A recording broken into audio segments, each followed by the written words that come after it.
Oke, selamat datang kembali teman-teman di Tutorial Code Indonesia bersama dengan saya Sulaiman Santoso. Dan di video kali ini teman-teman kita akan membahas tentang basic input di Godot 4.0, khususnya adalah keyboard input. Jadi teman-teman di dalam game kita, user pasti akan berinteraksi dengan game kita menggunakan keyboard, menggunakan mouse, menggunakan joystick, menggunakan accelerometer daripada mobile phone mereka, atau menggunakan input-input lainnya. Nah, gimana cara kita menerima input-input tersebut di dalam Godot?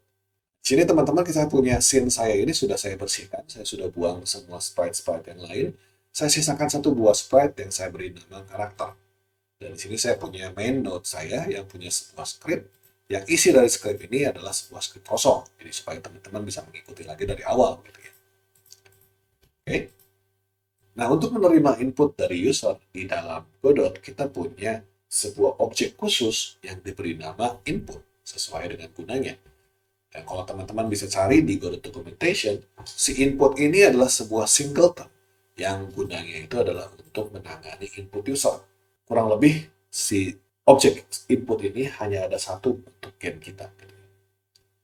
Nah, singleton ini berguna untuk menangani input termasuk di dalamnya penggunaan keyboard, penggunaan mouse, penggunaan joystick, dan nanti jenis-jenis input yang lain. Jadi semua jenis input yang digunakan dalam game kita ini diterimanya melalui objek input ini. Gitu ya.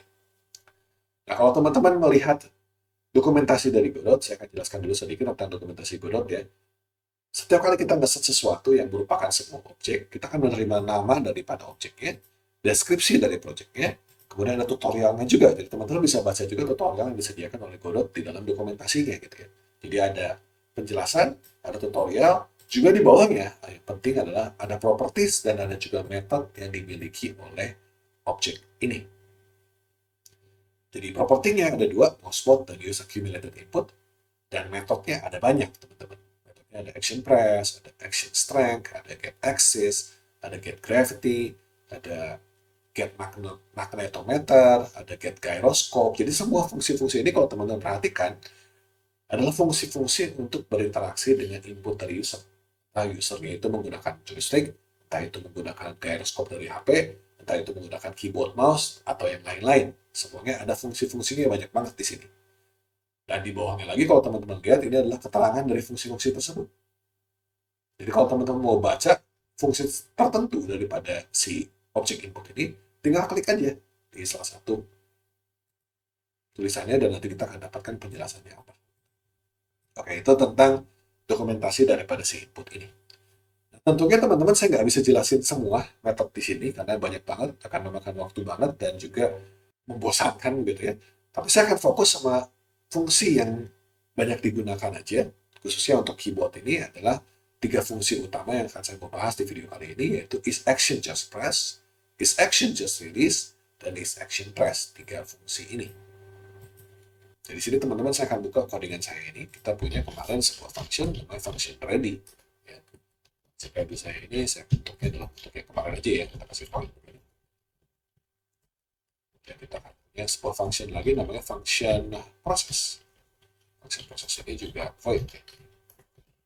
Function process itu kan berjalannya berkali-kali. Jadi berjalannya cuma sekali. Nah, kalau kita pengen mengakses input dari user, baiknya kita pasang di mana? Tentu saja di function process. Supaya input dari user kapanpun inputnya bisa langsung diproses oleh game kita. Jadi di sini kita akan panggil singleton input. Ya, singleton input ini lalu kalau kita titik di sini, kita akan mengakses properti atau metode daripada si objek input tersebut. Kayak kalau kemarin kita nyobain dari node kita, dari sprite kita ubah positionnya. Nah, di sini kita bisa titik dan kita bisa dapatkan semua properti dan semua metode yang dimiliki oleh si objek input ini. Ini adalah semua yang tadi kita lihat di dokumentasi. Termasuk di dalamnya adalah is action press. Nah, is action press ini menerima dua parameter, tapi kita di sini akan fokus sama satu parameter aja. Itu di sini bisa kelihatan teman-teman ada beberapa pilihan yang warnanya kuning-kuning begini yang bisa kita pilih. Di sini saya akan menggunakan sebuah yang kuning-kuning UI right di sini. Nah, kalau teman-teman lihat di sini, di bawah sini juga ada keterangan daripada fungsi ini. Atau kalau teman-teman pengen tahu keterangannya, tinggal pakai tombol controls dan klik di action press. Kita bisa lihat ini adalah dokumentasinya dari fungsi yang kita baru klik tadi is action press. Dia menerima dua buah parameter dan mengembalikan sebuah boolean. Katanya di sini kalau is action press akan mengembalikan nilai true atau benar kalau terjadi action tersebut, dan akan mengembalikan nilai false kalau tidak terjadi. Jadi di sini teman-teman, saya bisa tulis di dalam codingan saya di sini if menggunakan cabangan ya, if input is action UI right. Nah, kita akan bilang karakter kita position tolong diisi dengan posisi yang sebelumnya ditambah dengan sebuah vektor buat yaitu 10,6. Lalu kita print kanan. Jadi kalau saya baca ya teman-teman ya, jadi kalau inputnya ini menekan tombol yang namanya UI right, nanti kita jelaskan UI right itu apa, maka tolong karakter saya digeser ke kanan sejumlah 10 pixel atau 10 satuan. Kita coba ya, kita akan jalankan. Saya tekan tombol kanan di keyboard saya, tombol kanan. Kita lihat si sprite saya ini maju. Dan kalau saya lihat di dalam lognya di sini, di dalam output ya, kita lihat ada tulisan ke kanan, ke kanan, ke kanan, ke kanan sejumlah dengan tekanan saya untuk keyboard kanan tadi. Oke, sekarang kita mau jelasin dulu apa ini UI right. Jadi teman-teman, Godot itu secara default dari dasarnya, dari awalnya itu punya beberapa jenis action yang sudah disiapkan oleh Godot yang biasanya digunakan untuk game. Jadi sudah dibikinin sejumlah action-action yang bisa kita langsung gunakan, termasuk di dalam UI right. Kalau kita mau ganti, di sini ada juga UI left, gitu ya. Jadi ada beberapa tombol-tombol yang sudah dipasangkan oleh Godot. Nah, di mana tombol-tombol tersebut? Kita bisa lihat action-actionnya di mana. Kita ada lihat di project, lalu ke project setting. Nah, di dalam project setting kan biasanya di general begini ya. Teman-teman bisa pergi ke input map di sini. Dan di sini adalah isinya action-actionnya ada di sini semua. Nah, kalau teman-teman nggak keluar di sini, karena teman-teman belum klik show built-in action. Jadi aslinya kalau misalnya teman-teman belum ngeklik show built-in action, keluarnya kayak begini. Tapi kalau kita klik show built-in action di sini, kita akan melihat semua yang sudah dibikinin oleh Godot, ini adalah action-action yang kita sudah miliki di dalam Godot. Nah, apa itu action, teman-teman? Action ini adalah sebuah pengenal, jadi sebuah kata kayak UI accept gitu ya, sebuah kata yang nantinya akan dipasangkan dengan sejumlah tombol. Jadi kalau teman-teman lihat di sini UI accept di sini, UI accept ini adalah sebuah action ya, yang bisa di-trigger menggunakan tombol enter atau tombol spasi. Coba yang lain. UI right di sini adalah tombol atau sebuah action yang bisa dijalankan dengan tombol kanan atau menggunakan keyboard di pad ke kanan. Jadi sini teman-teman, input mapping ini gunanya adalah supaya kita bisa bikin sejumlah action yang kita miliki di dalam game kita, lalu kita bisa pasangkan inputnya apa untuk action tersebut. Jadi kalau misalkan kita pengen ke kanan, kita bisa ke kanan itu menggunakan tombol kanan, bisa menggunakan keyboard D misalkan, kita bisa menggunakan joysticknya X misalkan begitu, kita bisa pasang semua di dalam input mapping ini. Contohnya misalkan di sini UI right ini kan tadinya cuma kanan dan joypad. Kita mau tambahkan sesuatu, kita bisa klik di sebelah sini, add event. Oke. Kita bisa lihat eventnya apa, bisa keyboard, bisa mouse, bisa joypad axis. Kita akan pilih keyboard keys aja, atau kita bisa taruh langsung di sini, kayak menggunakan shift D atau D aja, tombol D begitu ya. Kalau kita klik di sini juga left mouse button juga bisa, right mouse button juga bisa, middle mouse button juga bisa. Jadi semua input yang ada di sini tinggal kita klik aja di sini. Mau inputnya apa? Kebetulan di sini saya mau pakai D aja, huruf D. Kita oke-kan saja. Ini jadi nambah ada tombol right, ada tombol D. Nah sekarang kalau saya tutup si project settingnya dan saya ganti ya, jadi UI right lagi. Nah sekarang kalau saya ganti lagi, saya akan jalankan. Sekarang kita bisa gerak menggunakan tombol kanan atau menggunakan tombol D. Nah, jadi kita bisa tambahkan si inputnya di situ. Balik lagi ke project setting, teman-teman. Jadi kita bisa mengubah-ubah setiap action yang kita miliki kayak UI right, UI up, UI down, dan lain-lain ini, kita bisa tambahkan keyboardnya mau apa di sini. Kita bisa tambahkan juga sebenarnya joystick dan ataupun jenis-jenis input yang lain. Cuma di sini karena kita mau fokus ke keyboard, ya keyboard dulu aja. Atau kalau kita nggak pengen nambah di sini, kita juga bisa hapus, teman-teman. Misalkan di D ini mau saya hapus, kita tinggal hapus di sini. Oke. Tombol yang bulat ini adalah untuk balik lagi ke default. Sekarang saya pengen nambahin input action saya sendiri. Saya pengen nambahin action saya sendiri, gimana caranya? Saya akan tutup aja built-in actionnya supaya nggak bingung, karena built-in actionnya ini untuk Godot 4.0 jauh lebih banyak dibanding Godot 3, sehingga jadinya kalau ditampilin semua kadang-kadang membingungkan gitu ya. Kita akan tambahkan action yang baru, yaitu action yang baru ini saya bilang ke kanan, gerak kanan, gerak kanan ini gerak kanan. Gerak kanan ini saya akan tambahkan add. Nah, kita bisa tambahkan action lagi, misalkan gerak kiri. Gerak kiri saya tambahkan add juga. Nah, di sini ini teman-teman saya bisa tambahkan mau nambah apa? Gerak kanan ini misalkan menggunakan tombol D. Ini saya pencet shift jadi keluar D.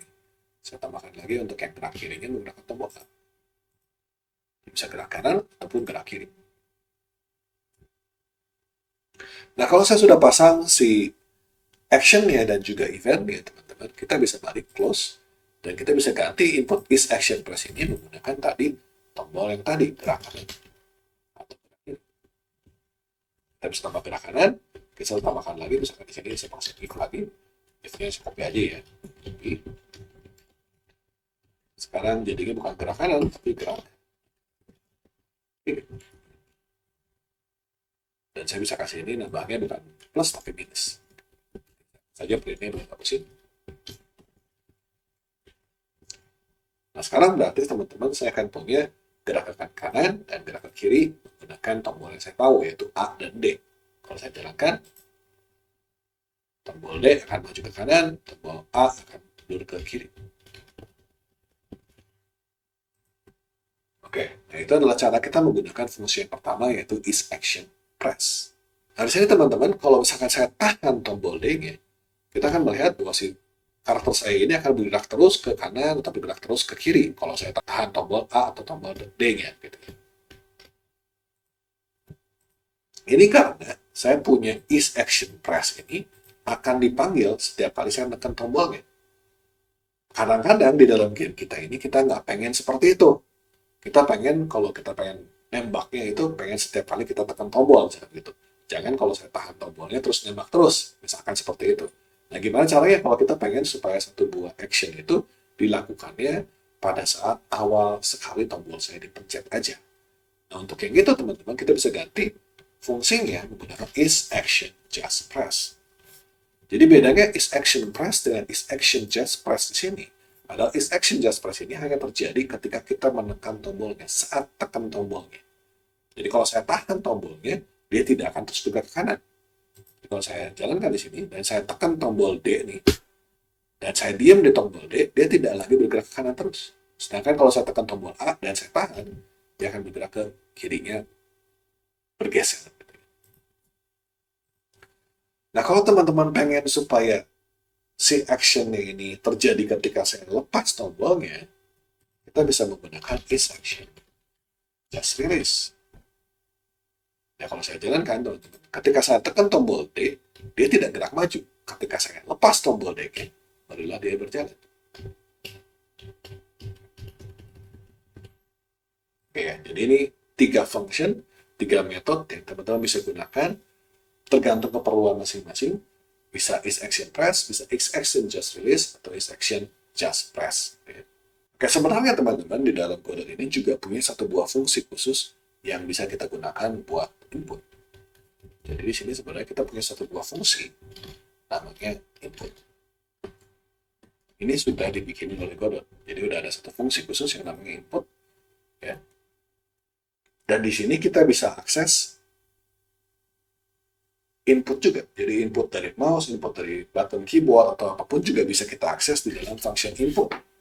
Kalau kita nggak pengen pakai function process. Nah, bedanya apa kalau kita mengakses input kita di function input atau kita mengaksesnya di dalam function process? Bedanya adalah di dalam function process, teman-teman, ini akan dicek terus-menerus. Sedangkan function input ini hanya akan dipanggil ketika inputnya itu ditekan. Jadi kalau kita pengen memasang sebuah aksi atau sebuah if yang sering kali dipakai, ya kita nggak apa-apa taruh di dalam function proses. Tapi kalau misalkan kegiatannya itu jarang digunakan, kita bisa gunakan function input. Kalau misalkan jarang banget gitu dipanggilnya, kita bisa menggunakan function input supaya jadi lebih cepat game kita karena function proses kita ini tidak terlalu banyak. Nah, contoh penggunaan input ini sedikit berbeda dengan penggunaan proses. Gitu. Teman-teman bisa aja panggil input di sini, bisa aja. Tapi kita juga bisa punya yang namanya parameter, yaitu event. Nah, event ini bisa macam-macam, teman-teman. Jadi kalau kita bisa cek di sini if event, kita bisa cek is, bahkan dia itu adalah sebuah event mouse button. Gitu. Nah, kita bisa bilang di sini misalkan character position kita sama dengan misalkan vektor 2,10 taruh 5 deh. Nah, ini plus sama dengan ini sama dengan begini ya teman-teman. Jadi ini itu disingkatnya begini. Jadi ini kalau misalkan terjadi sebuah event dan eventnya itu adalah sebuah event mouse, maka tolong gerakan karakter saya ke bawah. Kalau saya tekan mouse-nya, kita akan bergerak karakter kita ke bawah. Nah, jadi event ini ada banyak tipenya, teman-teman.